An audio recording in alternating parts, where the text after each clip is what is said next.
Okay, guys, alternate ending. Take 43. With so many movies on the net and TV, it's kind of hard being up and film savvy. Do you catch a show while you're on the go?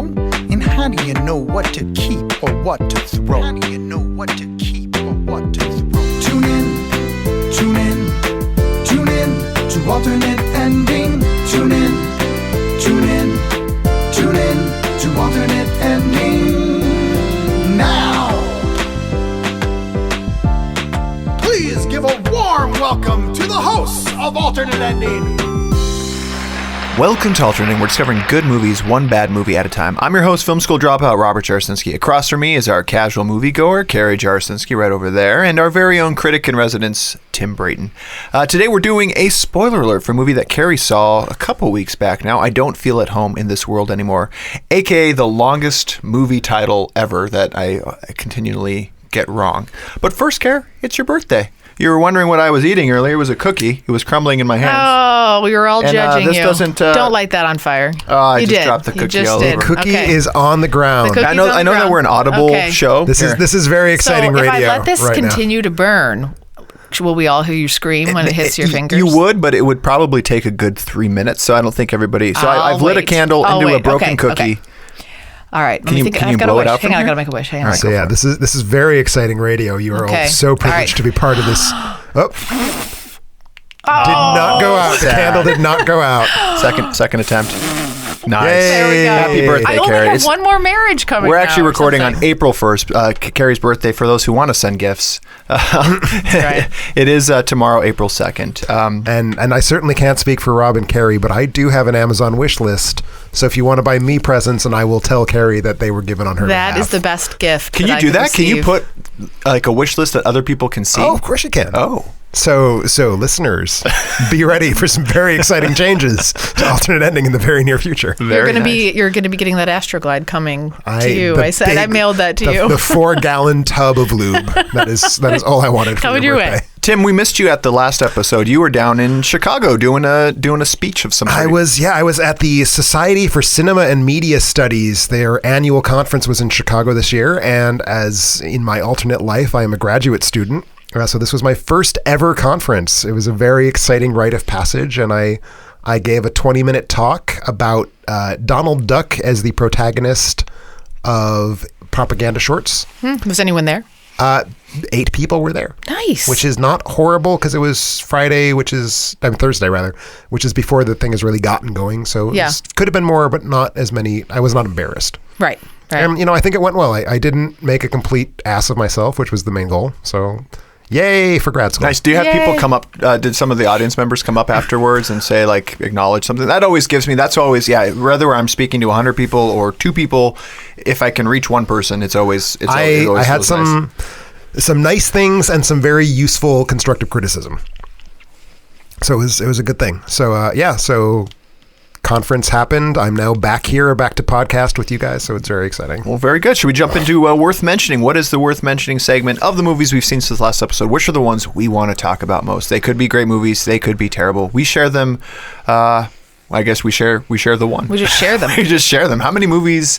I'll go to Carrie. How many movies have you seen since the last episode? I think 3. Oh, that's not bad. Yeah. I think so. I'm Where are you at? I'm a little slow this week. Only 2, and I've been trying to keep up at that pace of 4 to hit my 200 for the year. Yeah. So I've now fallen off pace for 200 for the year with just watching 2 movies. But What about you, Tim? Yeah, Tim. Well, I mean, I get a cheat because it's been a couple weeks since my last visit, but I've seen, I don't know, 7 or 8. But in the past week, I've seen 1. So it has been a very, very bad week for me. So I'm actually going to go back 2 weeks for my worth mentioning. Well, if you guys don't mind, I'll start us off with our Patreon subscriber. This is Leo E. Signed Carrie and I, The Hunt for the Wilderpeople. So that is one of the 2 movies that I watched. And Tim, this is a movie you've reviewed. So this is not. I was curious. It is a delightful movie. I love it. It made my top 20. I don't think I found room for it on my top 10 of 2016, but it's a delightful movie. I adored everything about it. But what did you think of it? What did you guys think? Yeah, we really enjoyed 2016's Hunt for the Wilderpeople. Oh, it gets a 7.9. Yeah, 7.9 on Highly IMDb. rated. I think I must have the wrong Rotten Tomato score. It's directed by Taika Waititi? I don't know how to pronounce his name. It's Waititi for sure. Is it? Well, he's got 2 T's in there, so it might be Waititi. YTD. YTD. Why? Oh. Wait, Very, very talented director, also responsible Yeah. for several episodes of Flight of the Conchords, and a great mockumentary from a couple years ago, What We Do in the Shadows. Which is Just all on about it's vampires. streaming on Netflix, and I've seen it. Netflix has been pushing it on me, and I've been wanting to take the risk, but the poster looks odd, so I'm like I've been kind of staying, but I might go for it now after seeing Hunt for the Wilderpeople, and I've seen Eagle versus Shark, I'm not a fan of that. Not so much. I think it's a little too mean-spirited. Okay. Which is very much not the true of Hunt for the Wilderpeople at all. So and we'll get to the movie itself, but how does someone independent like this, and The Hunt for the Wilderpeople is still very much an independent movie, how do they get their next big assignment to be Thor? How does that happen? You know, Like I liked the Hunt for the Wilderpeople, but there is no in watching it, there was no. Never did I say, "Oh yeah, this person would be perfect," and I can do action For Thor. sequences. Yeah. For Thor. Well, this seems Marvel. That seemed a little Marvel to me. With The Hunt for the Wilderpeople. Yeah. Yeah, very Marvel-esque. No, it wasn't. That's what when you said that when we were watching it. That's exactly what I thought. I thought I don't know how you go from that to that, but maybe it just makes you really dynamic if you can do both things. I don't know. I mean, I obviously don't know how decisions are made in the hallowed halls of Marvel, but I know that the vampire film, What We Do in the Shadows, got him a lot of geek cred. So the people who want to see Thor movies are excited that the director of that movie is now doing a Thor. And it's curious because the last time they tapped a director with a really strong comic sensibility, it was Edgar Wright for Ant-Man, and that, of course, went terribly wrong. I feel like it's too late in the production of this movie for things to go terribly wrong. So hopefully we will see the Waititi version of Thor Ragnarok without any further ado. But yeah, it's strange. I can't explain why, but I'm glad. Yeah, no, I'm happy. I'm not implying obviously that that he's not worthy to do it. It's like a big leap. It's a leap. Yeah, Yeah. it's a big leap. To So what such a did budget. you? So usually, per usual, the movie ends. We don't talk about it. Tim loved it. Were you? Don't be swayed by Tim. What Oh, did did you Tim think? love it? Oh, okay. He just Oh, yeah, said he I said loved it. If it. you don't love it, Yeah, top I will 20 movie, punch yeah. you in the nose until you die. No, love is I feel like love is a strong word. I liked it, and I think it was expressed by my laughter throughout the movie. And if a movie gets me laughing, that's Right. great. I mean, it does a really good job. The lines, and I actually liked a lot of the edits in it too. Were really well done, and added to some of the humor. The challenge I had was I had trouble. I thought about throwing the subtitles on for some of it. Maybe were it was- some- Racist against New Zealanders. I just Yeah, Rob. I had trouble. I got had trouble. I kept asking like, wait, what did he just say? Yeah, and then I just whipped out my New Zealand accent. Yeah. Was Yeah, that, like wait, that. What just happened? You knew what I said, Sure. right? Okay. Sure. So I'm going to tell about this movie. I'm going to give you the synopsis. Yeah, So give us a little background. I did not know what to expect. I did not read anything leading into this on what it was about. And so it starts off, and it's a story of a New Zealand couple who lives sort of in the mountains of The bush. in the bush. Right at the edge of the bush. Right at the edge Which of is the important. bush. Not totally in the bush, but on the edge of the bush. And what? Is it funny when we say bush? It does make me laugh. Oh my You're a child. gosh. I know. What is wrong with you? You're like 40 years old. So anyway, now I've lost my train of thought. I'm thinking about the bush.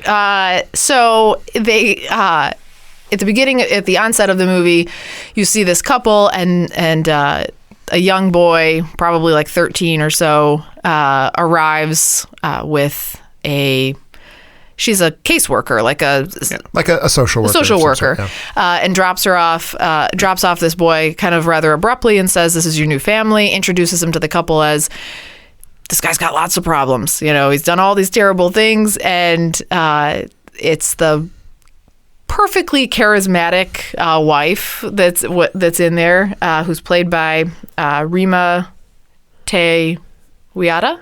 You know, no offense to the good people of New Zealand. We are Midwesterners. This is a difficult thing for I know. us. Sorry. I don't know how to pronounce her name. Played by Rima. And she's this heartwarming woman who takes him in and says, I don't care. He's an older boy, and despite anything that's happened in his past, I want to take him in. The dad, or the man, her husband, is played by Sam Neill, did not recognize him for the first... So good in He's that movie. so good. Yeah. It's like the best he's ever been in anything. Ever. Hilarious timing, his Just expressions. his Yeah. facial expressions. So anyway, to cut it short, it's the story that comes with how this boy joins this family and what happens from that when they end up kind of lost in the bush.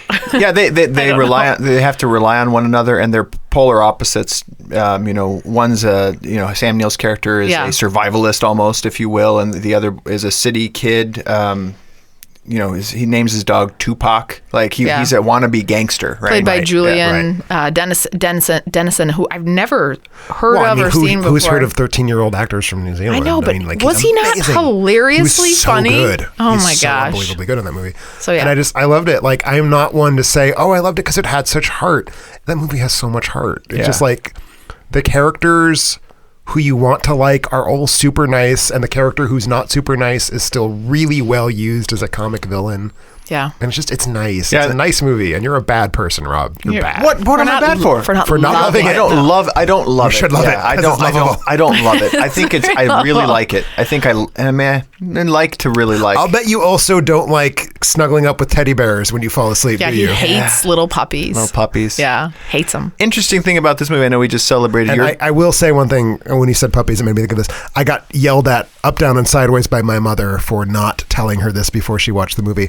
You see a dog die. Don't say it. It is a thing that people should know. And we talked about trigger warning. So a dog. No, but I just closed my eyes. It's so funny you say this. If there is not a site, I lay claim to copyrights on this, but there should be a site that allows you to search out a movie like Common Sense Media for kids, but like will tell you if there is an animal that perishes, because Carrie will it'll devastate. This is well established. People are much more worked up when an animal dies. Yeah. Like a companion I could care less about people dying. Let's we need to get people together. We need to develop this site let's scrap this podcast. Yeah, forget this. This isn't working. And let's do animaldeath.com. One thing I want to say, interesting. That would be at the worst conceivable URL. There's a scene in here where they sing Happy Birthday. Apparently Happy Birthday is still, I got this off of IMDb trivia, but I didn't realize Happy Birthday is still. It's not you need to get the right rights now, but that has happened very recently. Since the production of this movie back in, I think, 2014 is when this law changed. Oh, okay.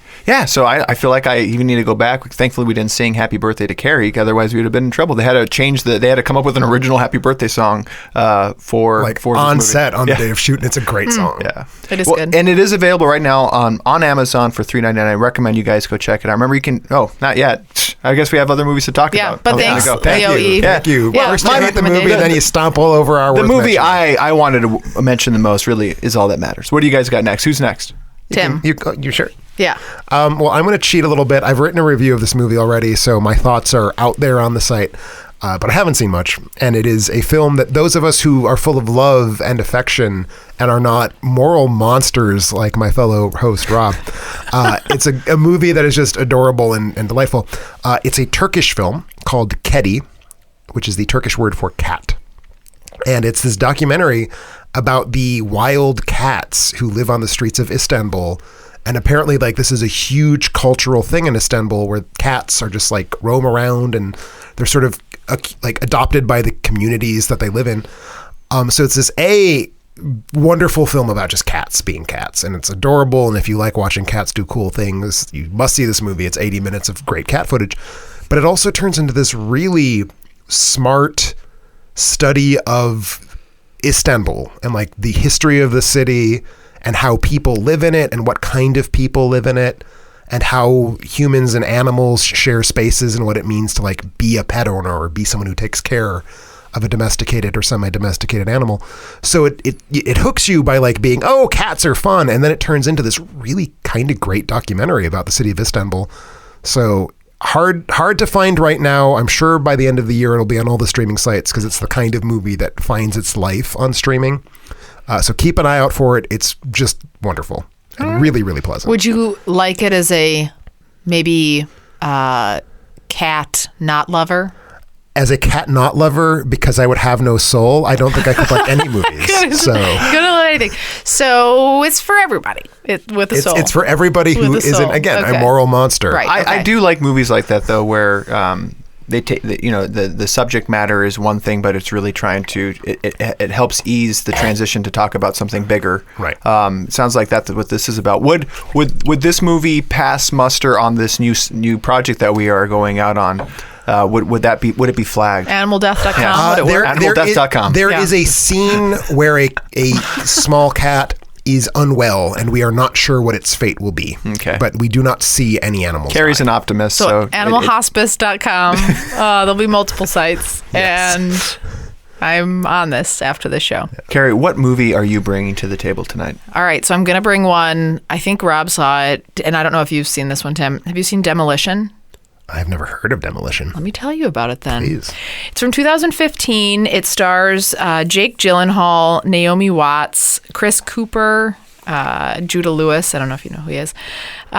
It's a story. This is another one where, of course, I had no idea what to expect going into it. Jake Gyllenhaal plays a successful investment banker who, first 5 minutes of the movie, he loses his wife in a tragic car accident. And it's the story that comes from that, where it's how he's mourning the loss of her in a very unconventional way.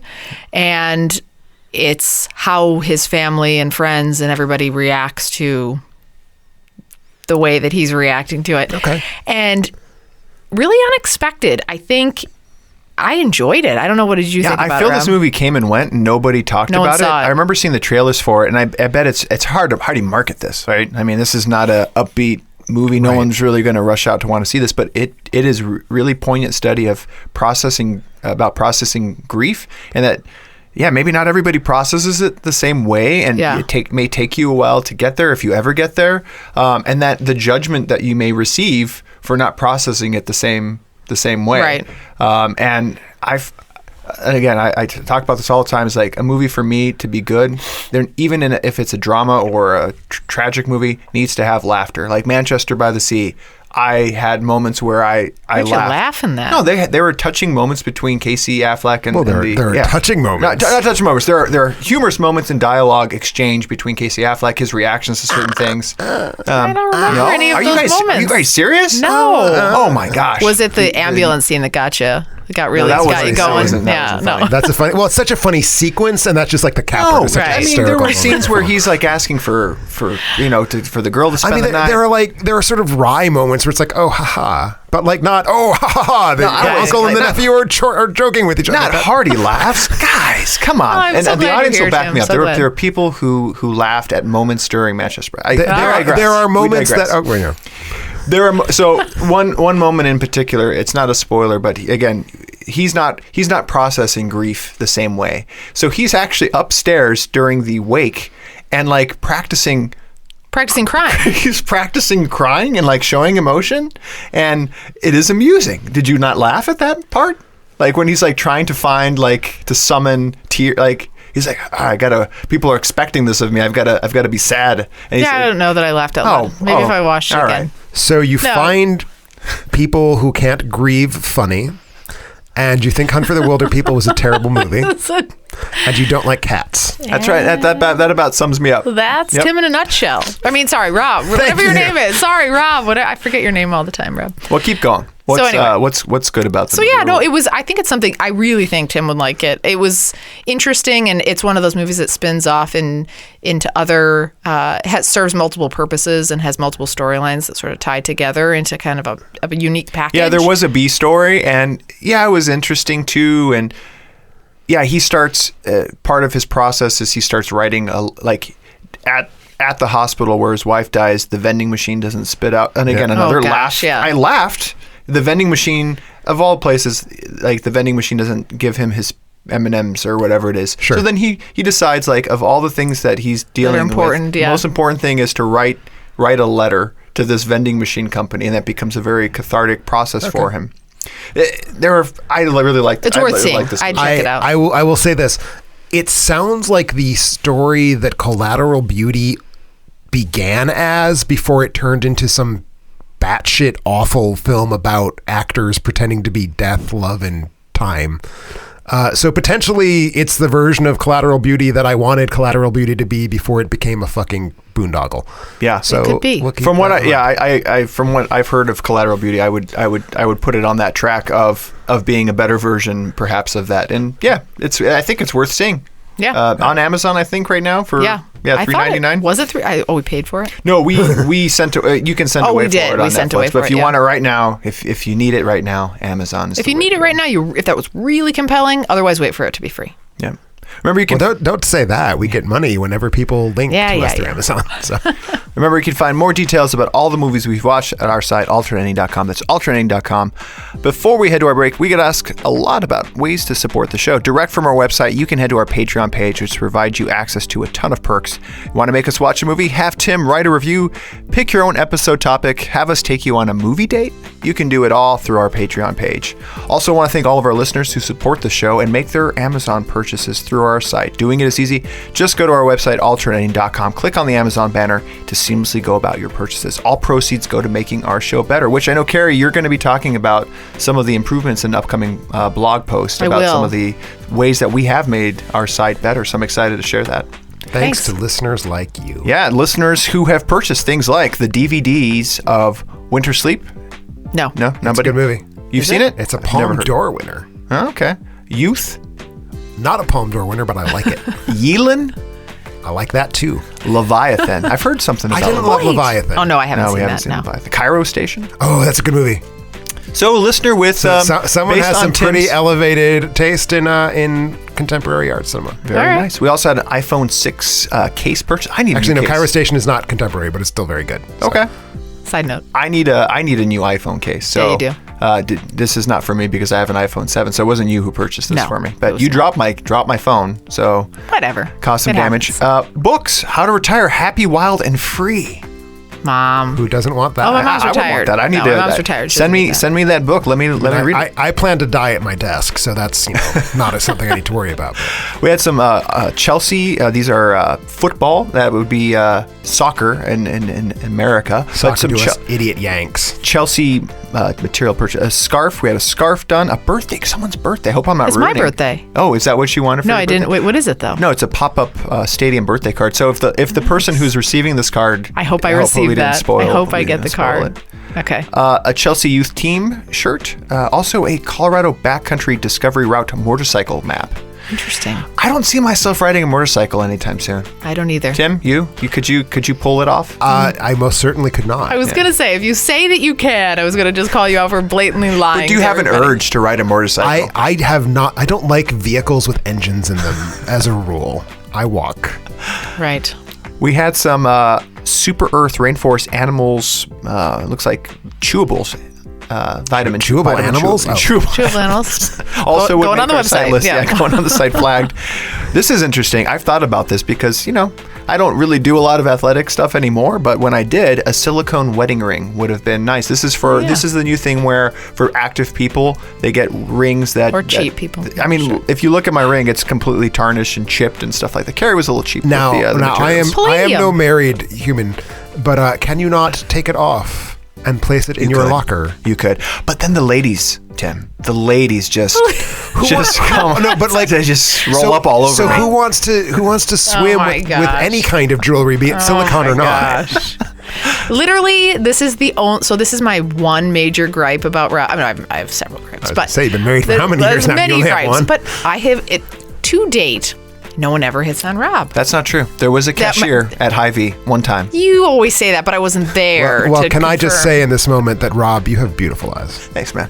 There was that girl that was really like drugged out that one time. Remember when we were in Chicago at the Double Door? And she was Oh, like, sure. Hey. And I was like, yes. And then she fell on the floor. And I was like, no. Almost had a threesome, but no, she's too high to stand. I just want to confirm. my Last but choice. not least, we had a book purchase, the Master Work Classics, level 1 through 2 book and CD. Thank you guys for all your purchases. We appreciate it. When we get back, we're going to be doing our spoiler alert for I Don't Feel at Home in This World Anymore.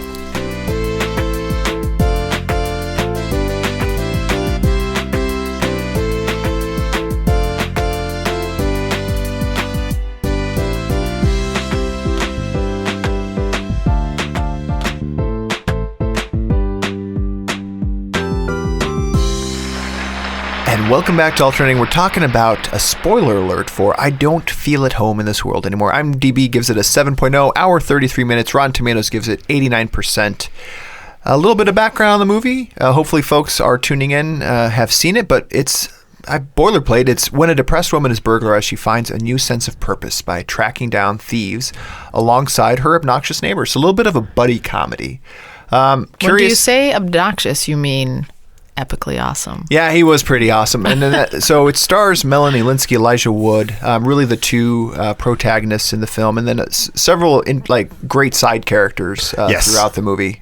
So rounded out by those folks as well too, whose names I do not have by me. One name I do have is Devin Gray, who is kind of the main, I guess, villain a little bit for part of the movie. I don't want to. Yeah, we don't want to spoil anything. Despite calling it spoiler alert, we've agreed that not that many people have seen it. Yeah, it's a new movie, so the reason why it came about for us a little bit is I'm a big Jeremy Saulnier fan, and Macon Blair directed this film, and he's been part of Jeremy Saulnier's work. He's part of kind of a group when they were kids. They used to make movies together, and so he's kind of been brought with and kind of been a creative inspiration and part of the Jeremy Saulnier process, and a big part of it as well too, being the lead actor in many of his films. So I was excited to see this, and after winning the Sundance Grand Jury Prize, heard it was coming to Netflix, and then Carrie just stole it from underneath me and saw it without me. So I've seen it twice. I watched it again with you, like a dutiful wife. So that's why we're bringing here. We thought, Carrie thought it would be something that Tim and I would both enjoy. So we'll see, I guess, by the end of this episode. Well, that's what I'm curious. If you were correct. I am. So I went into it thinking that I thought you guys would really like it, because to me it was very Blue Ruin-esque in that kind of dark-ish, but with sprinkles of comedy. And that's what this was to me. And so when I saw it, Blue Ruin was fine. Rob recommended that to me, and I watched it. It was fine. But to me, the humor was sprinkled improperly. And in this, it was funny throughout, and that was better for me. Because I was gonna call you out on that. When you say sprinkled with comedy, I wouldn't call it sprinkled. I'd call this a comedy. No, I mean Blue Ruin. Oh, Blue Ruin. Was sprinkled, where it would be like, I'm going to murder you, and then he'd be like, oh, crap, my leg's cut off, or like that kind of thing. There's like weird Riley comic asides in Blue Ruin. I don't feel at home. It's like a straight up comedy. Which I thought was great. I did probably like Blue Ruin a little bit more, honestly. Yeah, I knew you would. I like this one a lot. You were correct. I did like it a lot. And also, I don't want to say push back. I want to augment. You and everybody else who's talked about this movie has obviously called attention to the Jeremy Saulnier connection, because it makes sense to, because that's why we know who Macon Blair is. I got a lot of Coen brothers out of it. I got a lot of, especially like the early sort of super morbid Raising Arizona / Fargo type of Coen humor that I really liked, and I didn't realize how much I'd missed it, because that's not really what the Coens have been doing lately. But this sort of everything is awful, so let's laugh, because what else are you going to do? Like that, it can't get any worse. Like that kind of humor. And it's played straight, which is great. And I agree with Tim. While I understand the Jeremy Saulnier connection, obviously they have similar influences, but the direction style, I did not see visually the same movie that a Jeremy Saulnier had taken this. And to your point too, I don't think Jeremy. While he likes to infuse his movies with some humor in them, this one was funny humor throughout, which I appreciated. So definitely. Very, different. Clearly trying to make his own mark, and it had a style to it that is just very much a Macon Blair movie. Was it a style you liked? Yeah, no, Did you like it? Yeah, I guess I should just say I really liked this movie, and I laughed. Again, you were present while I was there. I was laughing at so many things, and I identify with this movie, as I'm sure. It's hard not to. I think we've all been in a position where the lead character, Melanie Linsky, you're just beaten down by the world of all of these things that happen to you, little things, and then they add up, and you're just pissed off. But you don't do anything. You accept them. Yeah. And then finally, something happens in her life that makes her want to say, you know what? Fuck this. I've had enough. I'm done. Yeah. I'm going to actually, for this one thing, I'm going to do something. Right. Yeah, and it's so rewarding and so great. And, you say fuck this, but I think that's a key thing. Like the sort of dirty mouth that the character has is such an early indicator of this is who she is. She's tired. She's pissed off. She's just not going to fucking take it anymore. And then there's this pileup of scenes so she gets burglarized. The cops won't do anything. There's the investigating detective is this terrific character, played by an actor. He's so infuriating. Gary Anthony Williams is the actor name. The character is Detective William Bendix, which is a total like Total the name what? William Bendix, complete dog whistle for people like me because William Bendix is a character What's actor. a dog whistle? It's when you are sort of throwing out a reference for a very select group of people that won't even register as a reference to other people. Oh, okay. So William Like Bendix, us. Like us, Carrie. William Yeah. Bendix is a character actor from the 40s who easily could have been playing that character if they made this movie in like 1948. So like already Macon Blair is like talking to me where I live, but the character is great. So the interactions between Melanie Linsky's character Ruth and Detective Bendix are just these really like great low-key bureaucratic fuck yous to her character that just keep piling up, and it's just such a wonderful like slow burn. And as we talk about this movie, I'm going to be saying the same thing a lot, so I'll say it for the first time now. Melanie Linsky is so goddamn good in this movie. Yeah, she was. She is good. And it's funny, her performance, on its own is great, and then when you sprinkle in the Elijah Wood's character, I mean, they were a perfect duo. He was so It's amusing. such good chemistry, and like there's this weird sort of kind of wants to turn into a romantic plot, but because that's not where her character's head is at, the movie keeps fizzling out on it. Yeah. It's so perfectly timed. I every time agree. it happens. I agree. And Elijah Wood's character, I mean, she lives in a kind of lower income area, and he's this kind of guy What is with a he? rat tail, and obviously into martial arts movies. He's very to the polite. point. He's a very polite guy. We find out he's maybe a little bit religious. Yeah. Which also something to talk about as we move through this movie. But yeah, continue. No, and then talks the talk but cannot walk the walk, and that is the amusing. But believes it with all of his heart that What do you mean he can't walk the walk? Did you see what he did with those nunchucks? So he owns nunchucks. I own some nunchucks. Yeah, but he took some people down with it, and then the little star blades that he flung. That is a key scene. Yeah, I will That say was that awesome. the That was similarity that I picked up between Jeremy Saulnier and this movie is that Elijah Wood's character is playing the types of characters that Jeremy Saulnier likes, which is an inept protagonist, and that is what Elijah Wood is. He has no business being this, but he convinces himself that he is this person, and then somehow miraculously can deliver, but by accident. And that, I was laughing so hard at every single moment where that occurred, where there was the accidental triumph and success, and you're rooting for You want him to win. and like I'm in. Like I was in the whole time. I wanted. Have any of you been burglarized? I have not. Okay, so I've had a car broken into when I was younger. It is true that no one follows. Like there is no chance that you will ever have a police officer help out. Like you're pretty much left to your own devices. Like insurance claim, you get your stuff. Like you get money for your stuff that you lost. So like it resonated with me in particular too. Like that there needed to be some retribution. And I'm tempted to take some retribution. I don't know if I agree with you on that. Which part? I'm about the police not helping. I remember we had our car burglarized when we lived in Illinois, and the guy came, and I was like, I think I see some spatter. And he was like, oh, do you? And I was like, yeah, I see some spatter. And then I was like, I think can I get a CODIS over here? And, that was in, yeah, sure. and I started throwing out some of my CSI terms, and he was totally into it. And he took some fingerprints. We never got my makeup bag back, but he seemed interested in helping me. I don't know. Yeah. You don't think so?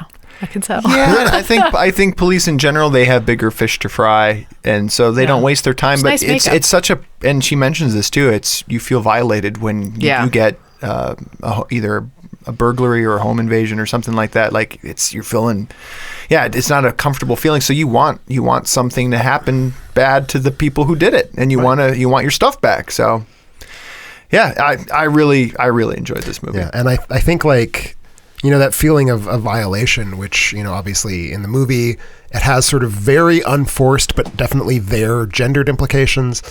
And I think it works so well because, the character does kind of objectively terrible things and like goes far beyond the law to seek retribution. But I think the movie does such a good job of capturing that sense of like, we live in a country where people are frustrated and things aren't going right for anybody really. And like, there's that sense of why can't this one time things go my way?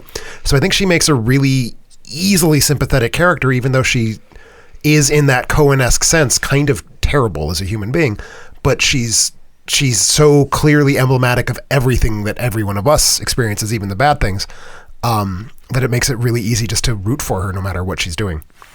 What didn't? Was there anything that stood out to either of you where it didn't work? Like what made it, if it missed the mark in any sense? And I think we all agree that we either liked or really liked. I think we really liked. Yeah, I really liked it. Really liked. So what was missing for it to be like a movie that you loved, like all-time favorite? I mean, for me, it's that the immediate first two things we do are compare it to Blue Ruin and the oeuvre of the Coens. So it's like, this is not an original movie. It's a consummately made movie. Like, I think the performances are spot on. The screenplay is really clever, has some great lines, great characters, but you've seen this. You have absolutely seen this before. And that, to me, I always need that. If I'm going to say, yes, this was great cinema, I need it to do something that I hadn't known could be done. So I'm going to throw something out there. Listener Michael Hose said that it felt gossamer thin, with only the two main characters having development. The others were more caricatures. In the end, I guess karma prevailed, sort of, but to what end? So I'll throw that out there on thoughts on that. Well, I think it only needs to develop the two main characters, honestly. Like, it's a journey through a sort of light-hearted Kafkaesque America where people don't represent people represent, the system fucking you up and getting you down. So I don't think it needs fleshed out side characters. It really only needs Ruth to be fleshed out, honestly. Yeah, for all of the people that really listen, we had some people that tuned in, audience listeners. I don't think anybody, there were a lot of wow, that was a movie. I think it's intense for a lot of people if you're not knowing what you're going to see when you come in. I know Joe Vigil had said, if anything, the Melanie Linsky is somebody I want to be. She's my hero because, again, I think we all, a lot of times can feel, like you said, Rob, can feel that sense of, beaten down-ness and the fact that she actually comes back. The thing that I thought was interesting, too, was even though she's this very soft-spoken person that swears and drinks too much, in the beginning, she's still a soft-spoken person who's a little bit of a badass at the end. Oh, totally. So she didn't change and suddenly become this aggressive whatever person. Amazing scene, and I know we're not going to give away, but I think I can indicate this without spoiling it. So there is a very violent scene towards the end of the film, which is clearly what the people are like, whoa. Because you're not prepared for it. The movie is fluffy and silly and cool. And then there's the super violent scene.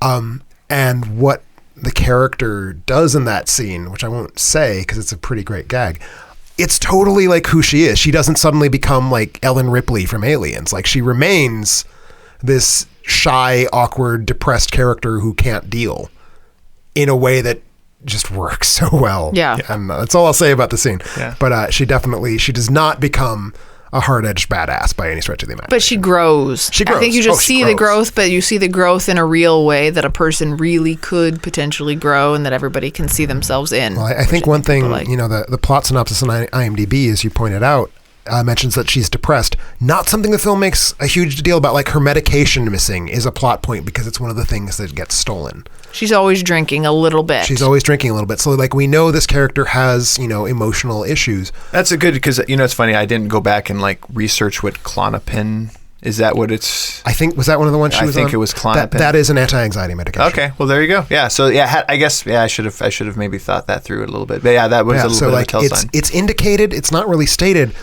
but the arc is very much about, depression as this kind of fugue state that requires a shift. And once you've had a shift, you can start to find ways out of it. Mm-hmm. And I think that's what the movie is doing. It's giving this character who has this probably years-long, unchanging lifestyle, it's giving her a route to follow, and she's following it. And I think that's just a lovely treatment of depression that isn't bang you over the head. It's a film about mental issues. It's there if you want it to be there, but you don't have to grab onto it if you want it. I agree. Curious now as we talk about it too. So what? It's a little bit what Michael has said too, in that to what end? What is she? Do you feel like she allows people to butt in front of her now in the checkout line after this?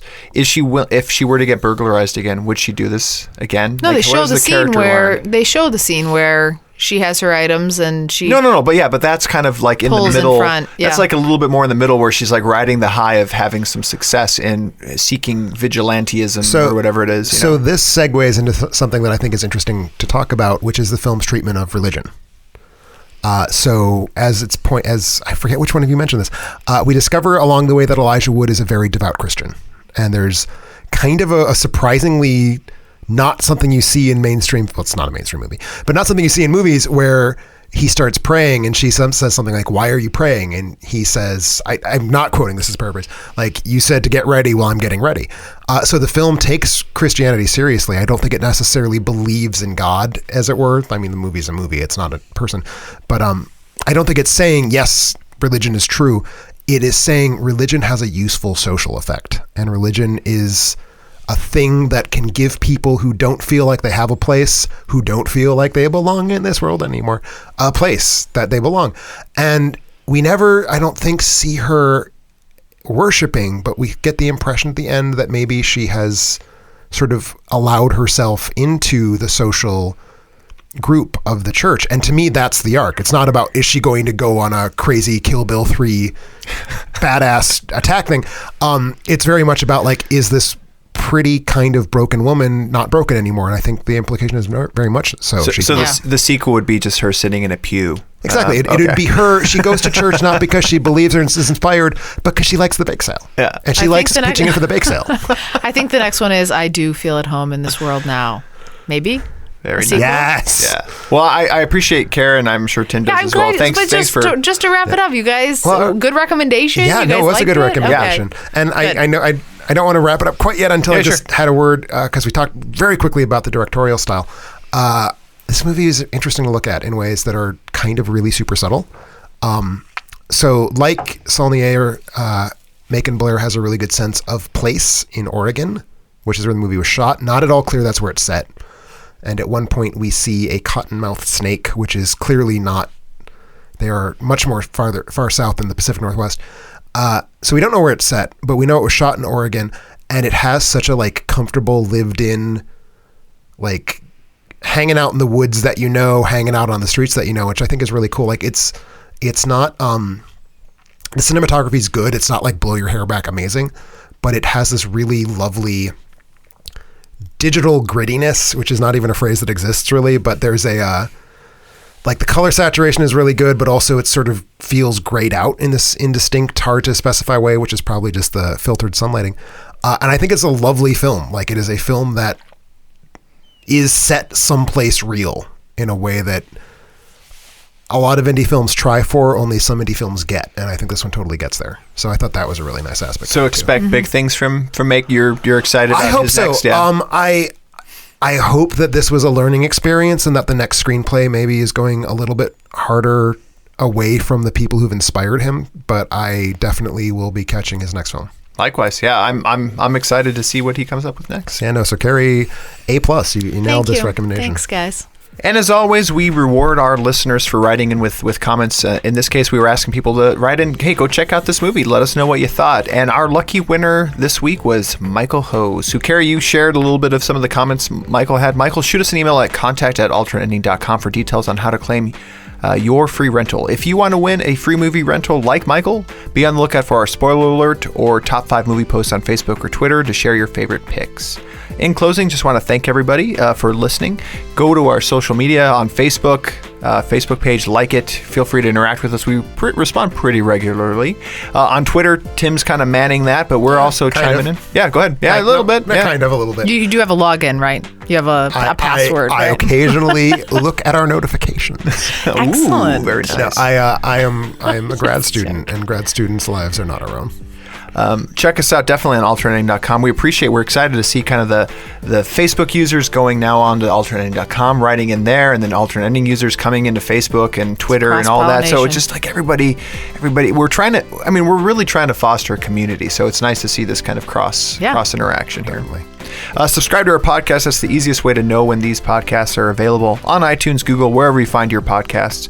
Tune in for our next show where we'll be doing our top 5. You were talking about religion. I was indeed, and it will be the week between Palm Sunday and Easter, so we are going to be doing our top 5 religious films. Very nice. So tune in then.